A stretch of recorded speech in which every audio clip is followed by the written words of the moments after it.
Olá, tudo bem? Eu sou Clarissa De Franco e aqui é o Orbe dos Sonhos. A gente está analisando o sonho Flores da Primavera. A gente está na parte 4, é um sonho difícil, comprido, detalhista. Então, se você para você me acompanhar, precisa voltar nos outros vídeos, tá certo? Eu tô aqui trabalhando toda semana, a gente vai fazendo uma análise de sonho, também vou mesclando com outros vídeos, tá? Então, para quem me acompanha, saiba que sempre vai ter aí uma mescla ou outra. Quem quiser me mandar sonho, pode mandar no clarissadefranco@hotmail.com. Bom, vamos lá. Então, a gente estava numa parte do sonho, né, que a gente já fez uma síntese enorme aí de vida e morte, né, de como as flores estão representando vários aspectos da vida aí, e de como esse canteiro era, né, ela compartilhava algo uma vida que parecia dela, mas ela sabia que não era dela, e depois aquilo foi arrancado, veio a destruição, veio ela brigando, veio ela desistindo e veio ela tentando arrumar a casa depois, né, o cadáver ali fora e ela tentando organizar tudo aquilo, né, as figuras de referência dela como a mãe, o pai, que aparece também como uma figura de referência aí para organizar tudo isso, e uma prima, quer dizer, várias pessoas ali que seriam como figuras auxiliares nessa referência aí para arrumar a casa depois da destruição da vida, né? E aí, nesse fim de processo, eu estava falando, né, que ela fala, olha, vai levar um tempinho ainda, deixa que eu cuido disso, vai levar um tempinho, mas eu cuido, né? Que é o que a gente fala muitas vezes, né, num processo de dor emocional, né, vai levar um tempo, né, a gente fala isso. E aí nesse finalzinho é que ela vai lá e mastiga a folha de boldo, né, e a folha de boldo é conhecida por ser digestiva, né, ela é amarguinha e digestiva, ou seja, o amargo, né, que a gente tem que engolir para digerir. Eu acho que é muito esse simbolismo emocional de fazer a digestão, digerir um conteúdo indigesto, né? E amargo, porque o boldo é amargo. E aí aparece a parte final do sonho, quer dizer, ainda tem uma outra parte, mas uma parte quase final ali, que ela olha pela janela um casal, né? E aí tem uma mulher que toca a campainha, o homem abre e ela vai descarregando a bagagem, tá brava, né? E o homem tá tranquilo, ela tá brava porque parecia que o homem tava traindo ela, né? E o homem não tá incomodado, mas ele percebe, né? Ele dá uma risada, ele percebe que essa sonhadora tá olhando pela janela, né? Ela se esconde ali, mas ele percebe e fecha a porta.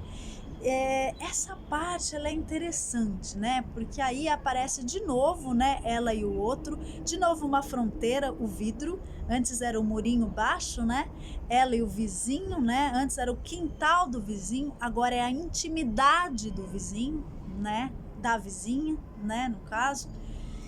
Então tem de novo essas fronteiras, né? O que é dela e o que é do outro ali, meio que uma invasão dela, né? Com os vizinhos e vizinhas e o vizinho também olhando ela. Então tem uma questão de privacidade aí meio invadida. Essa sonhadora pode estar se sentindo de algum modo ou sendo invadida, sendo devastada, olhada, né? E talvez também a partir dessa morte, né? Porque a morte é um evento coletivo, é um fenômeno público, né? E que muitas pessoas elas passam a reivindicar aquela dor, né? E quando a pessoa que está ali do lado, né? Ela era esposa, mulher dele, tem uma dor que é muito particular e que às vezes essa dor está sendo devastada publicamente, né? Os outros estão ali vendo a dor dela, chorando a dor dela, e isso dá um negócio, é esquisito, né? E ao mesmo tempo depois essa janela, aí também representando uma fronteira meio borrada entre o espaço dela e do outro, e da outra, enfim, das outras pessoas, né? A gente tem que pensar nisso. E uma questão de intimidade ali, uma questão de traição, né?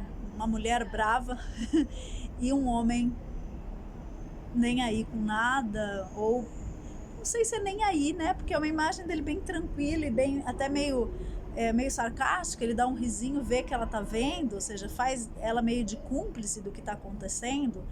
Então tem aí uma figura masculina um pouco esse sarcasmo mesmo, um pouco sarcástica, e uma figura feminina, de novo, uma projeção de mulher brava, né? A outra mulher que saiu destruindo tudo também estava brava, né? Então tem projeções de mulheres bravas aí na história, né? Mulheres que vêm ajudar ela, que cuidam de tudo, a prima, a mãe, e mulheres bravas, as mulheres de fora que ela cruza, que são de fora, mas que estão em contato com a vida íntima dela, são mulheres bravas. Então são mulheres que acabam invadindo a vida dela, por mais que ela esteja olhando, ela está invadindo a privacidade dos outros, aquela cena também está invadindo a privacidade dela, né? Então tem um aspecto de traição por aí, né, que a gente tem que pensar. A traição, ela é sempre um símbolo para algo muito maior, né? O que é traição? A gente sempre tem que pensar nisso. E nesse sonho, vamos acompanhar, né, os seguintes para a gente entender dentro do contexto maior, né? Depois ela tá transando com uma pessoa, e essa pessoa diz que quer ver ela todas as manhãs.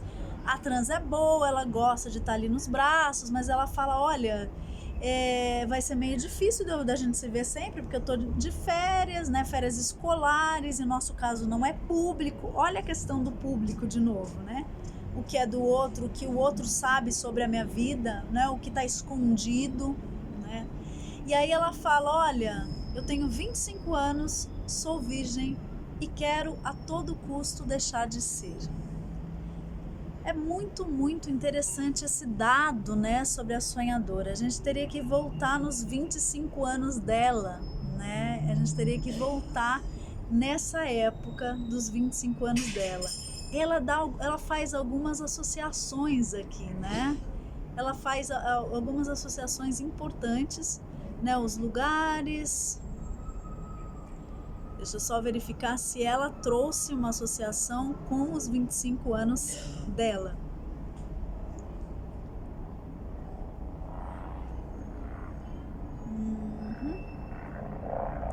Então, ela fala aqui, olha, sobre a última frase do sonho, eu realmente perdi a virgindade aos 25 anos com meu marido, né? Então, essa parte do sonho remete ao passado. Ela fala isso no sonho. Então, é muito interessante que essa parte do sonho, de novo, fala do marido, né? O marido ainda não tinha aparecido aí. Não tinha aparecido aqui. A gente fez aqui juntos, né? Juntas, a associação de que se tratava desse marido que faleceu, né? E aí é interessantíssimo, porque de novo esse marido aparece aqui e aparece nessa situação dela tá, né, perdendo a virgindade, querendo viver uma relação, sexualidade ativa, e sexualidade aí muito como energia de vida, né? A sexualidade é vida, né? É vida pulsando. Sexualidade é Kundalini, é toda a energia de vida, né? Então, muito interessante que essa sonhadora termina com o marido dela, que já foi, né, que sofreu um acidente e morreu, aos 25 anos, quando tudo começou, né? Quando desabrochou, quando as flores da primavera, né, vieram, e quando ela perdeu a virgindade. Essa imagem da perda da virgindade tem a ver com essa imagem da flor também desabrochando. É uma ideia de que a sexualidade, ela traz vida, ela floresce, ela traz sementes, né? Ela teve filhos com esse cara, ela teve, enfim, uma vida, né, com esse cara, todo um quintal que ela dividiu com ele e que depois foi arrancado, que ficou um lamaçal, que ela viu ali, teve que lidar com a parte fria da morte, com os pés, né, menos simbólico, mais literal, mais doído. Ela teve que lidar com a própria raiva dela, ela brigou, ela lutou, ela desistiu, ela teve que arrumar a casa, né? E aí ela olhou o vizinho, a vizinha, um casal, também representando um casal, quer dizer, e aí termina com ela de casal com esse marido, aos 25 anos. Então a história faz toda uma passagem, né? O sonho faz toda uma passagem detalhada de elaboração da vivência dela com esse marido, da morte, né? Representa a morte dele, né? Como foi essa morte, como que ela lidou, como que ela tentou elaborar as cores dessa morte e da vida que eles compartilhavam, a raiva, os sentimentos. Então, assim, quando ela tem nessa fase final os dois casais, né? O casal que representa ela e o marido, embora não seja o marido ali literalmente, mas 25 anos, a perda da virgindade, remete ao marido, e o casal que tá lá, né, que ela vê, tá se referindo a essa perspectiva de relação, né, como ela elaborou essa relação, e tem uma traição aí no meio, tem uma mulher brava por ter sido traída. Qual é a traição, né? Lógico que não fica claro, mas o sonho está sugerindo, né, que de algum modo uma parte dela, uma faceta dela se sentiu traída, talvez com a morte, talvez com ele ter ido, né? Às vezes a gente se sente traído, mesmo que racionalmente isso não faça sentido, né? Então tem uma traição aí no meio, né, a ser elaborada nas vivências de casal.